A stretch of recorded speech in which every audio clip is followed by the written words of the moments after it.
هناك دول مش عايز اذكر بالاسم، يعني مش مسموح لحد ان هو يبرز اي صوره سلبيه عن هذه الدوله حتى لو هي بتحصل، واجراءات عنيفه بتؤخذ من الدول في مواجهه ان من يضع اي شكل سلبي حتى وهو حاصل، لكن مش محطوطه، لان الهم هو تصدير مشهد ايجابي عن الدوله. يعني انا عايز ادي لحضرتك بعض الامثله. يعني فجاه طلعت حريق هائل يلتهم محطه كهرباء كامله لمنطقه مش عارف شبرا. لما بتكلم مع السيد الوزير قال لي ده كشك الكهرباء اتحرق، لكن يطلع الخبر حريق كامل يلتهم المحطه.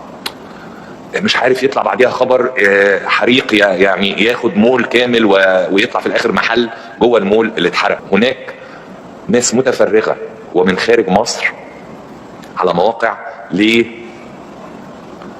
الدوله ومحاوله تصدير مشهد اليأس والاحباط للداخل، تمهيدا لمحاوله على امل ان هذه الدوله يعني في وقت من الاوقات لا قدر الله، وده ان شاء الله عمره ما هيحصل باذن الله، ان يحصل نوع من يعني انا اسف اقول الانهيار الداخلي للدوله.